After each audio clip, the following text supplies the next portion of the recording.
नमस्कार, नवीन व्हिडिओमध्ये तुम्हा सर्वांचं खूप खूप स्वागत करते। आज आपण सुईमध्ये धागा ओवण्याची अगदी सोपी पद्धत या ठिकाणी बघणारच आहोत, पण त्याचबरोबर काही महत्त्वाच्या युजफुल टिप्स आणि ट्रिक्स देखील मी तुमच्यासोबत शेअर करणार आहे, ज्या की तुम्ही कधीच बघितलेल्या नसेल आणि रोजच्या कामामध्ये त्याचा तुम्हाला खूप फायदा या ठिकाणी होणार आहे। त्यामुळे व्हिडिओला शेवटपर्यंत बघा आणि आवडल्यास आपल्या मित्रपरिवारास देखील शेअर करा। तर या ठिकाणी आपली पहिली टिप्स आहे ती म्हणजे कपांसाठी। आता कप जे म्हटलं की रोजच्याच कामासाठी आपल्याला उपयोगात आणावे लागतात आणि आपण काय करतो, खूप सारे कप जे असतात इकडे तिकडे ठेवून देतो किंवा एवढी कपांना ठेवण्यासाठी जागा देखील नसते। खूप सारे कप आपल्या घरामध्ये एका वेळेस असतात आणि छोट्या छोट्या जागेमध्ये आपण हे कप कसे बसवायचे किंवा कसे ठेवायचे, किचनवरती खूप सारा पसारा होऊ नये यासाठी आपण या ठिकाणी एक महत्त्वाची टिप्स यूज करणार आहे।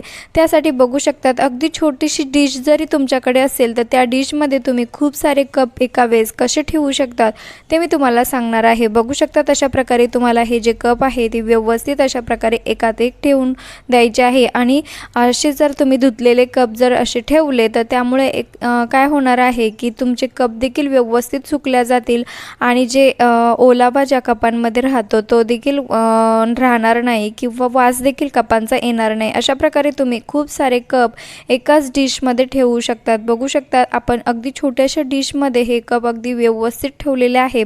जर तुम्हाला ही ट्रिक आवडली असेल तर प्लीज चॅनलला सबस्क्राईब करा, शेअर करा आणि कमेंट्स करून देखील नक्की कळवा। बघू शकतात आपण अशा प्रकारे खूप सारे जे कप आहे ते एका वेळेस एका डिशमध्ये छोट्याशा डिशमध्ये अगदी व्यवस्थित सुटसुटीतपणे ठेवू शकतो। कप धुतल्यानंतर असे इकडे तिकडे ठेवण्याऐवजी जर तुम्ही अशा पद्धतीने एका डिशमध्ये अशा पद्धतीने जर ठेवले तर कप देखील सुकल्या जातील, वास देखील येणार नाहीत आणि आपले घर देखील ऑर्गनाइज राहील। नक्की ट्राय करून बघा। त्यानंतरची आपली दुसरी टिप्स आहे ती म्हणजे कांद्यासाठी।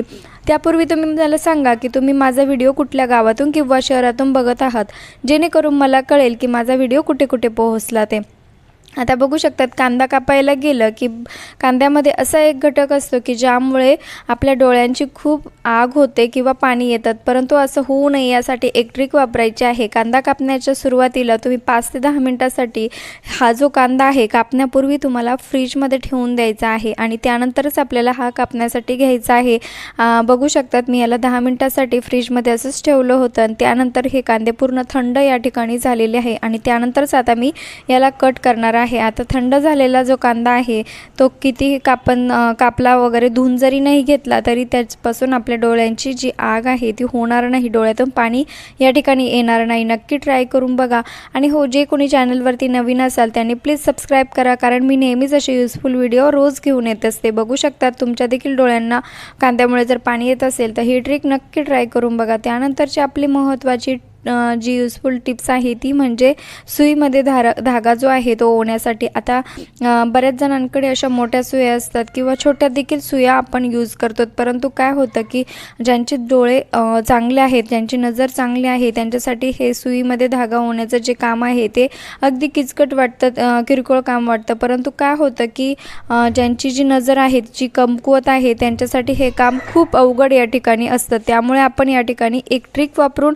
सुईमध्ये धागा कसा ओवायचा हे या ठिकाणी बघणार आहोत। बघू शकता छोट्यातली छोटी जरी सुई तुमच्याकडे असेल तरी देखील तुम्ही त्यामध्ये व्यवस्थितपणे अतिशय सोप्या पद्धतीने आणि लवकर हा धागा ओवू शकतो। बघू शकतात मी तुम्हाला सर्व जी आहे प्रोसेस ती तुम्हाला सांगणार आहे, त्यासाठी तुम्हाला पूर्ण व्हिडिओ प्रोसेस जे आहे स्टेप बाय स्टेप बघायचं आहे। बघू शकतात ज्यांची नजर कमकुवत आहे त्यांच्यासाठी हे जे काम आहे ते खूप किचकट आणि खूप अवघड काम त्यांच्यासाठी असतं, त्यामुळे त्यांच्यासाठी ही ट्रिक खूप महत्त्वाची या ठिकाणी होणार आहे। बघू शकतात आपला जो दोरा आहे त्यालाच आपल्याला या ठिकाणी आपल्याकडे जी नेलपेंट असते ती या ठिकाणी घ्यायची आहे। नेलपेंट तर सर्वांच्याच घरी असते आणि तिचाच आज आपण या ठिकाणी फायदा करून घेणार आहोत। आता नेलपेंटला जो पुढचा भाग असतो दोऱ्याचा त्या ठिकाणी आपण थोडीशी नेलपेंट लावून घेणार आहोत। बघू शकता ज्या पद्धतीने मी हे करत आहे सेम प्रोसेस तुम्हाला करायची आहे, त्यामुळेच तुम्हाला यापासून रिझल्ट मिळेल। बघू शकतात जो पुढचा जो दोऱ्याचा भाग आहे त्याला मी नेलपेंट लावून घेतलेली आहे अशा प्रकारे।